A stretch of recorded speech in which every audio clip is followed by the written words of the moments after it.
Nah, silakan dibuka materi yang saya kirimkan terlebih dahulu. Akan dibuka materi yang dibuka materi yang sudah saya kirimkan tadi terlebih dahulu.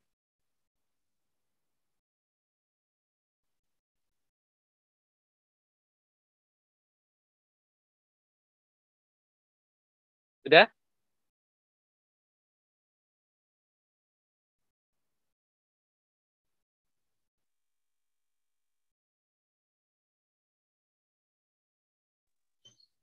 Sudah, Pak.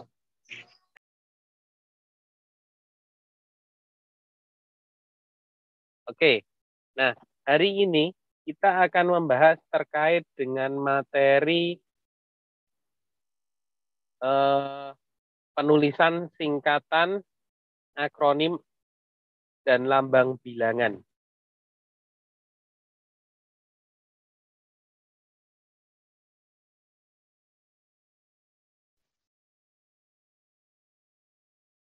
Nah,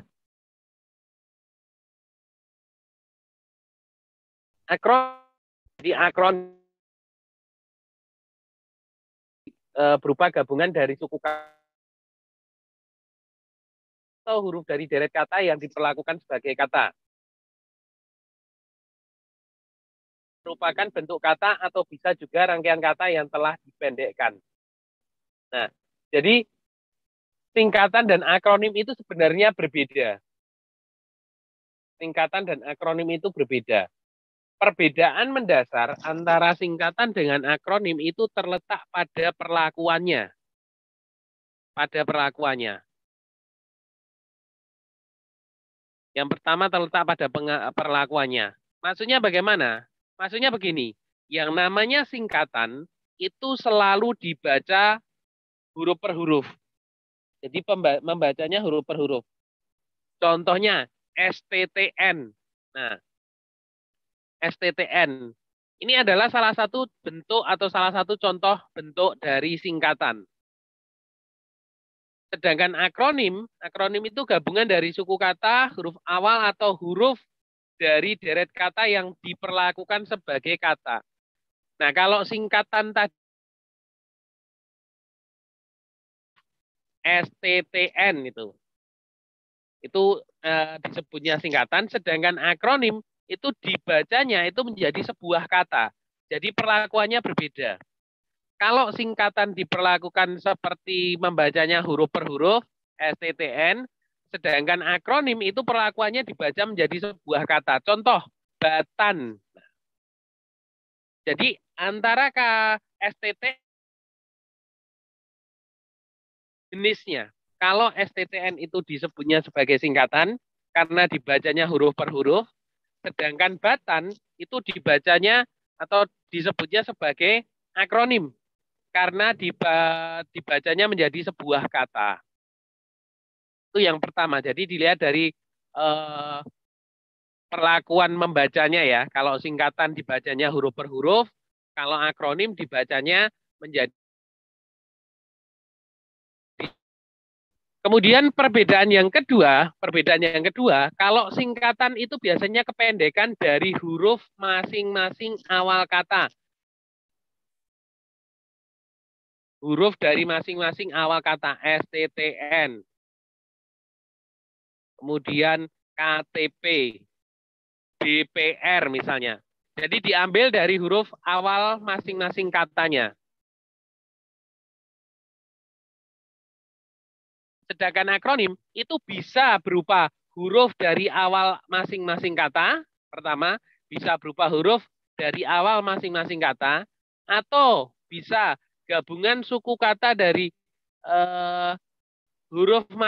gabungan suku kata dari awal masing-masing kata. Contohnya, diambil satu suku katanya, puskesmas, pusat kesehatan masyarakat. Itu juga akronim.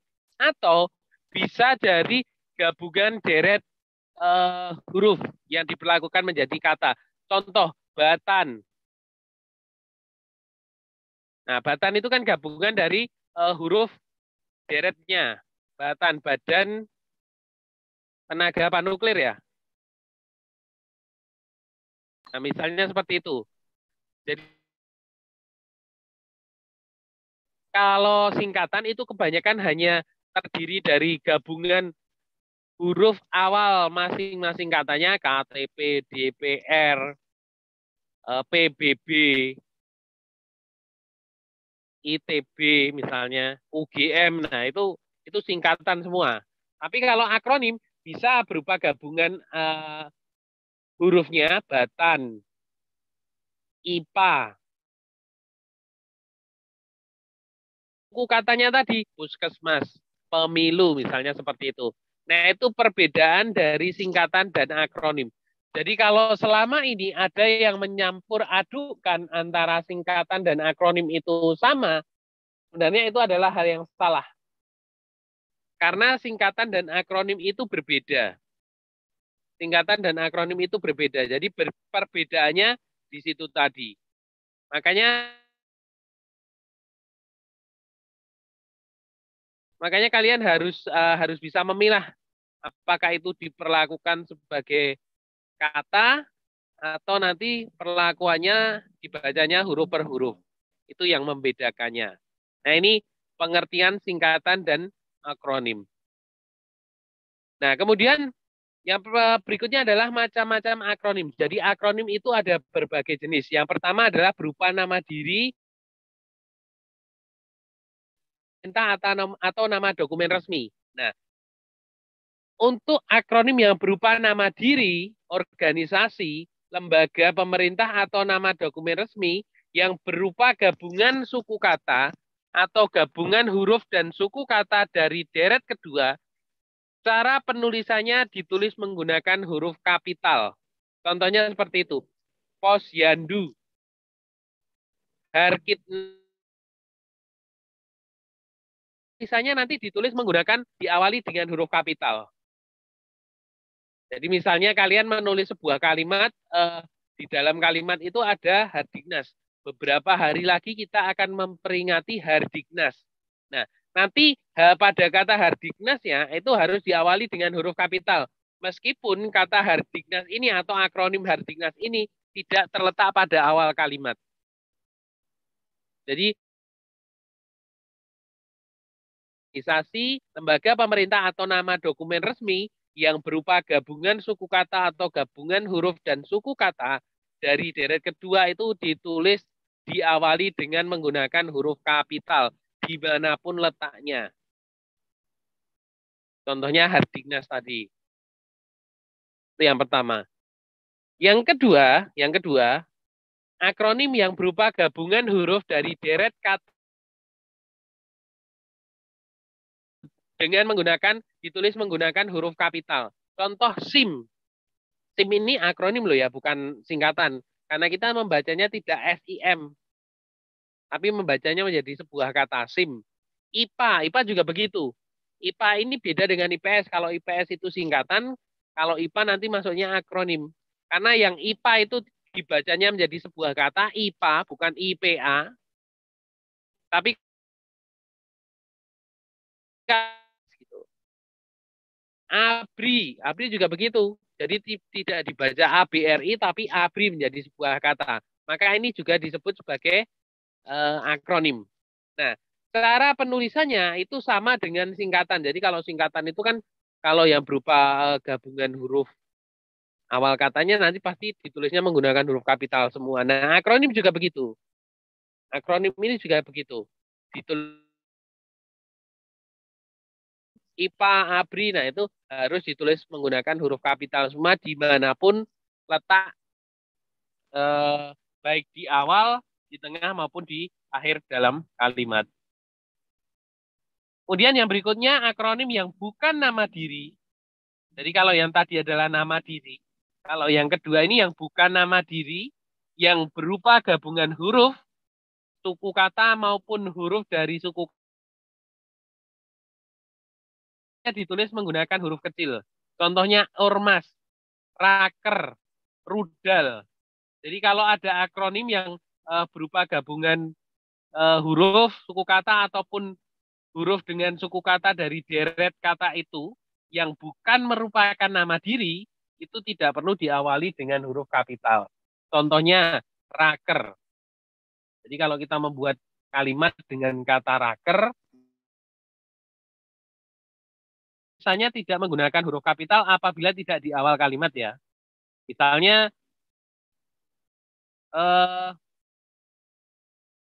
STTN Batan karyawan STTN Batan akan melakukan raker selama 2 hari. Nah, misalnya raker di situ nanti penulisannya kecil saja. Tapi beda dengan yang tadi, yang nama diri tadi. Kalau yang awal tadi yang berupa nama diri, tadi harus di awal.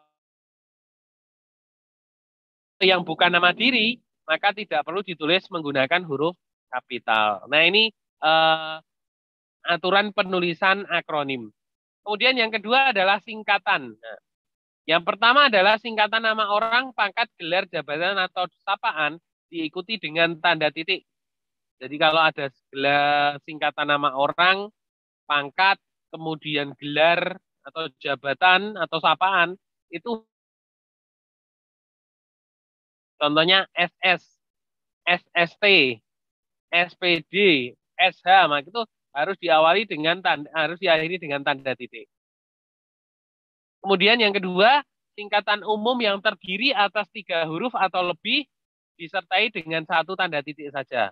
Contoh DLL itu harus diakhiri dengan tanda titik, tapi cukup 1 tanda titik saja. DSB itu juga. Beda dengan D sampai dengan. Nah, itu setelah disingkat harus diberi tanda titik masing-masing hurufnya. S titik, D titik sampai dengan. Atas nama A titik, N titik misalnya seperti itu. Itu yang berupa yang terdiri atas 3 huruf atau lebih. Kemudian yang ketiga, singkatan nama lembaga pemerintah, negara, badan atau organisasi dan nama dokumen resmi yang terdiri atas KTP, MPR misalnya, itu ditulis dengan huruf kapital semua dan tidak perlu diakhiri dengan tanda titik. Nah, sekilas mirip dengan akronim, hanya saja singkatan ini dibacanya per huruf. STTB, KTP, DPR, PK misalnya seperti itu. Nanti tidak perlu diakhiri dengan tanda titik, tapi cukup ditulis dengan semua huruf kapital. Kemudian berikutnya yang keempat, bahwa singkatan suatu ukuran, timbangan, mata uang, takaran, dan lambang kimia tidak diikuti dengan tanda titik. Contoh kilometer, kilogram, sentimeter. Nah, itu tidak perlu diakhiri dengan tanda titik. Terkait dengan penulisan singkatan dan akronim. Oke, sampai di sini ada yang mau ditanyakan terlebih dahulu?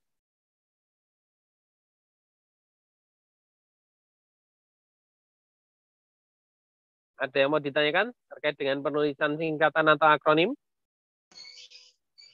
Belum, Mbak. Belum ada. Oke, selanjutnya adalah penulisan angka dan lambang bilangan.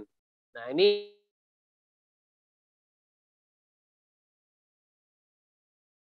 angka itu dipakai yang pertama adalah untuk menyatakan lambang bilangan atau nomor di dalam tulisan.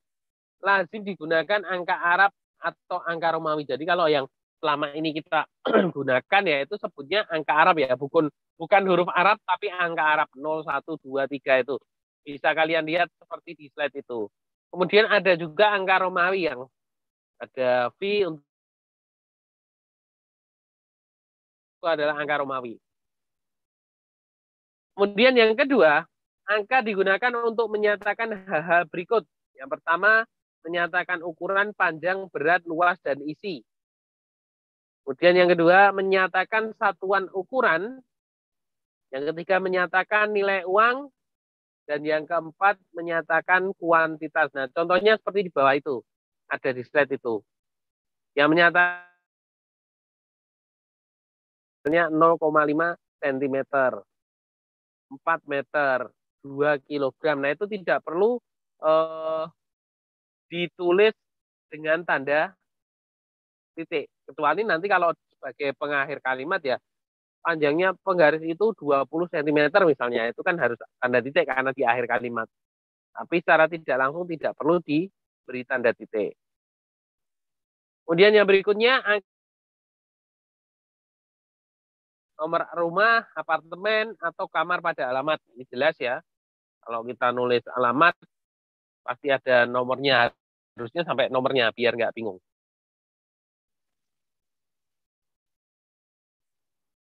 Kemudian berikutnya, angka digunakan juga untuk menomori bagian kerangka dan ayat kitab suci. Ini jelas juga. Bab 3, pasal 12, halaman 235 misalnya. Kemudian yang ke E, penulisan lambang bilangan dengan huruf dilakukan sebagai berikut. Jadi lambang bilangan itu bisa dituliskan menggunakan huruf apabila yang pertama berupa bilangan utuh 22, 11, 12 misalnya seperti itu.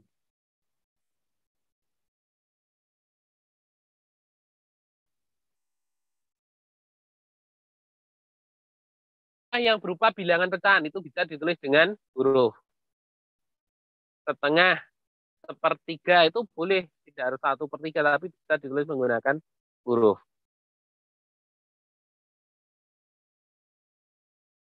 Kemudian yang berikutnya,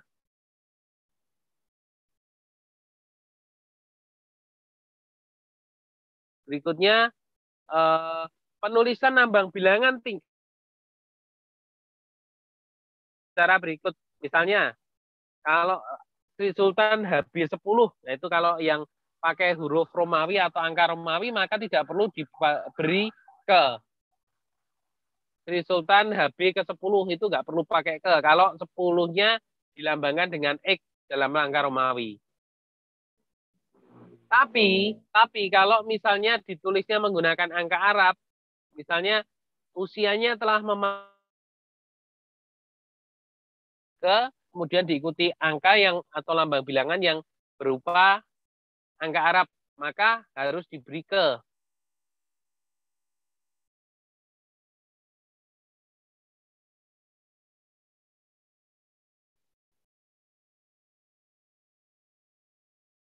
Kemudian apabila ada angka yang diakhiri an, nah itu penulisannya abad 50-an, abad 20-an misalnya. Itu nanti kalau ada an, angka diikuti an, maka harus diberi tanda hubung di antara angka dan imbuhan atau akhiran an tadi. Kemudian berikutnya penulisan lambang bilangan yang mendapat akhiran an, itu sudah mendapat akhiran an. Kemudian berikutnya adalah lambang bilangan yang dapat dinyatakan. Nah ini ada lambang bilangan yang dapat dinyatakan dengan satu atau dua kata. Ingat ya, kata, bukan suku kata, tapi kata. Ada lambang bilangan yang dapat dinyatakan dengan satu atau dua kata, maka ditulis menggunakan huruf. Jadi bukan dilihat dari jumlahnya, kapan kita harus menuliskan lambang bilangan itu berupa angka, atau kapan kita harus, bukan dilihat dari banyaknya, bukan. Tapi yang harus diperhatikan adalah apabila terdiri dari satu atau dua kata, maka bisa ditulis menggunakan huruf. Contohnya, mahasiswa jurusan elektromekanik sebanyak 52 orang. Nah, 52. Kalau 52 itu lebih dari dua angka. 30 ini kan hanya terdiri dari dua kata ya. 3 dan 10.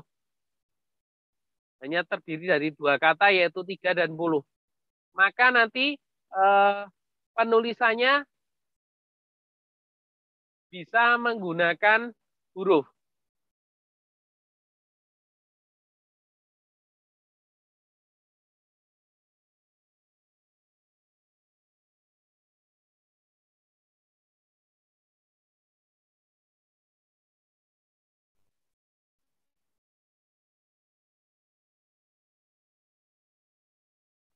Jadi kalau masih satu atau dua kata, itu boleh ditulis menggunakan huruf 30, 17. Nah, itu boleh menggunakan huruf. Tetapi, kalau lebih dari dua kata, maka penulisannya harus menggunakan angka. 51. Nah, itu 51 itu karena lebih dari dua kata.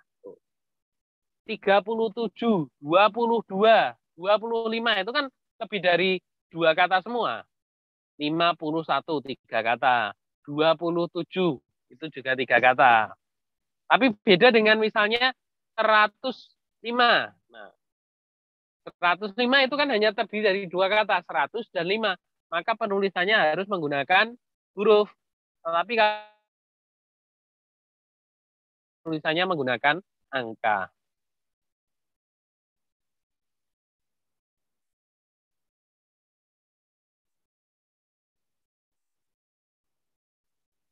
Kemudian, apabila ada lambang bilangan pada awal kalimat ditulis dengan huruf, jadi kalau ada angka dan lambang bilangan di awal kalimat itu harus ditulis menggunakan huruf.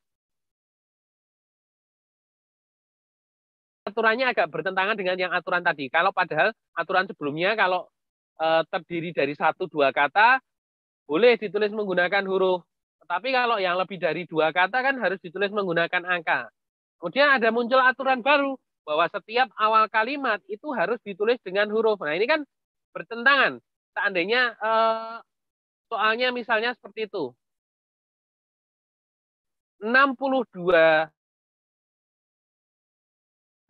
mahasiswa mengikuti PPDB misalnya. 52 itu kan terdiri dari tiga kata, 50 dan 2. Aturan yang pertama tadi, aturan yang sebelumnya tadi, kalau terdiri dari tiga kata, itu kan harus ditulis menggunakan angka. Padahal aturan yang ini, itu kalau di awal kalimat, itu harus ditulis dengan huruf. Ini kan bertentangan. Semacam itu, yang diubah itu susunan kalimatnya. Jadi lambang bilangannya tidak di awal kalimat. Misalnya PPDB itu diikuti 52 orang mahasiswa. Nah, kalau di belakang kan tinggal mengikuti aturan yang sebelumnya tadi 52, lebih dari dua kata berarti ditulis menggunakan angka.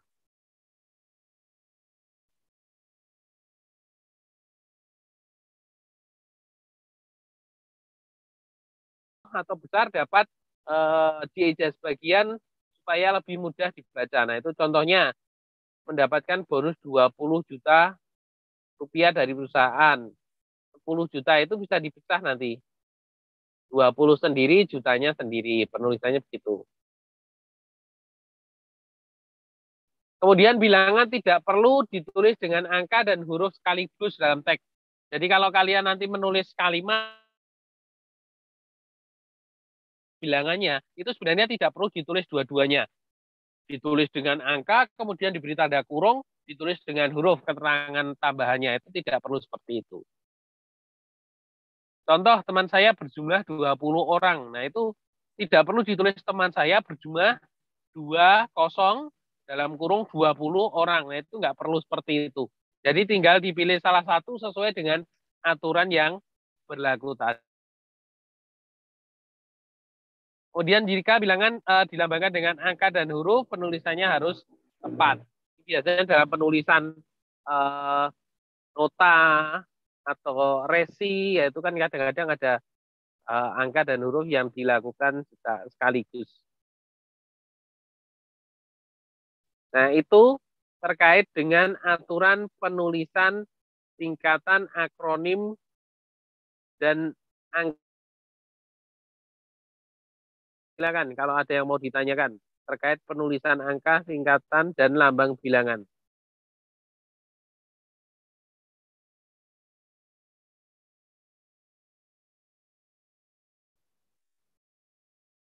Ada yang mau ditanyakan? Pak, nanya Pak. Ya, silakan. Mungkin berbeda dari contoh-contohnya tadi. Ya. Kalau dulu itu saya familiar dengan apa ya, kalau dalam pengisian formulir-formulir kependudukan itu ada sering orang menuliskan idem, Pak. Sebenarnya idem itu artinya yang benar itu apa? Apa terus memang benar memang bisa digunakan atau itu hanya apa sih improvement dari manusia manusia aja gitu, Pak? Oke. Jadi penggunaan belum diatur secara baku di dalam Pedoman Umum Ejaan Bahasa Indonesia. Jadi sebenarnya tidak bisa dipakai kalau kita bilang sesuai dengan aturan yang ada di PUEBI. Jadi itu improvement, itu apa ya, penggunaan saja. Karena sebenarnya itu kalau dalam teks-teks resmi atau berkas-berkas yang resmi, catatan kependudukan itu nggak boleh sebenarnya dipakai.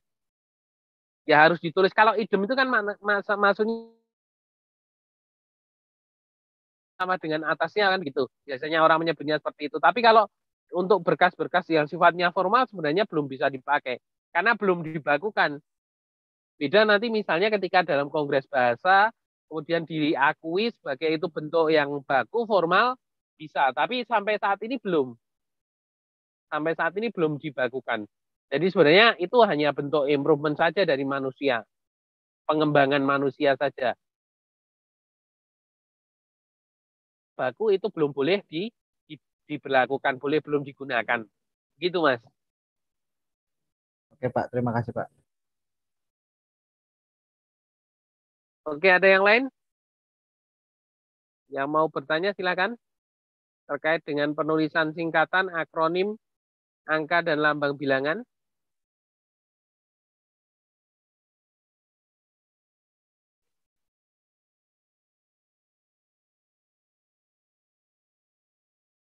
Sudah jelas ya?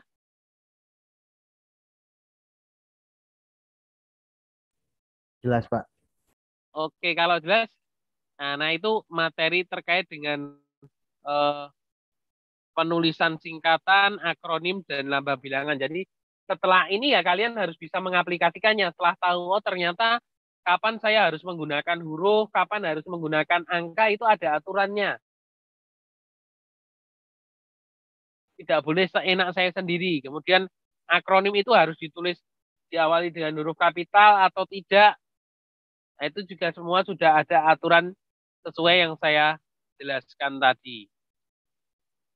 Oke, kalau tidak ada yang mau ditanyakan dan sudah jelas, saya rasa itu materi kita untuk hari ini yang bisa saya sampaikan. Pak, sebentar, Pak.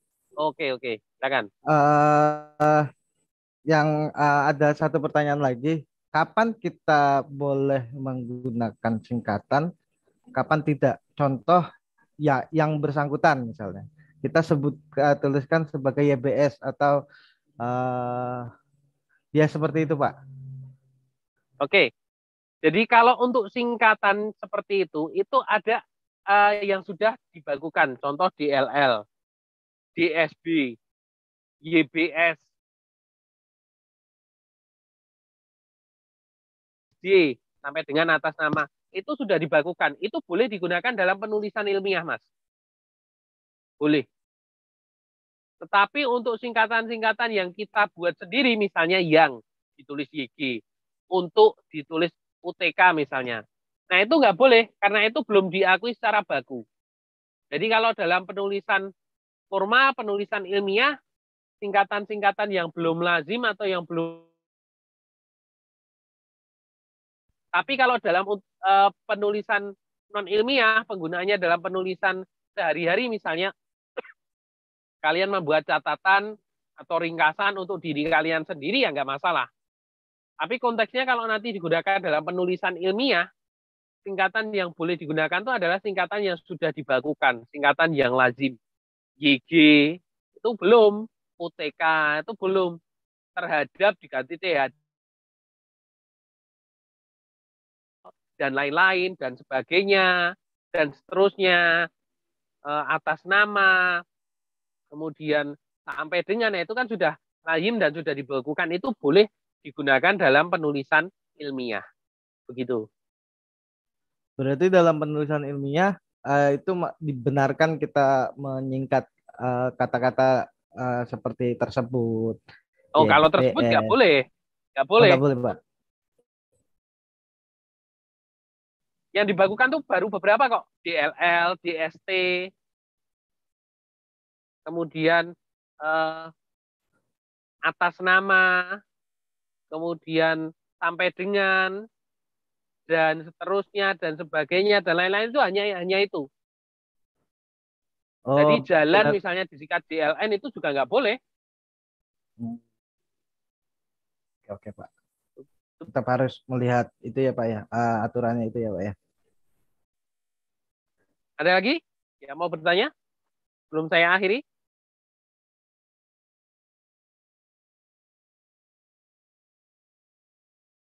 Sudah jelas terkait dengan penulisan aturan penulisan singkatan akronim angka dan lambang bilangan?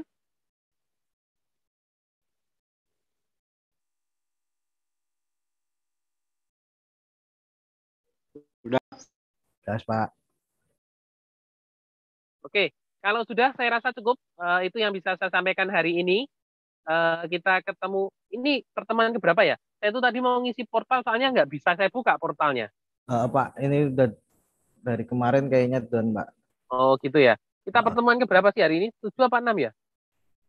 kalau Tes nggak kita kapan? salah kalau nggak 6 itu 5 apa 6 ya, Pak ya? 5 kayaknya, Pak. Oke, UTS itu bulan depan, Pak. kita ke Pak Budi nanti tak tanya UTS-nya kita kapan. Baik, itu ya yang bisa saya sampaikan. Terima kasih. Kita ketemu ada pertemuan berikutnya. Saya akhiri. Selamat pagi. Assalamualaikum warahmatullahi wabarakatuh. Waalaikumsalam Waalaikumsalam warahmatullahi warahmatullahi wabarakatuh. wabarakatuh.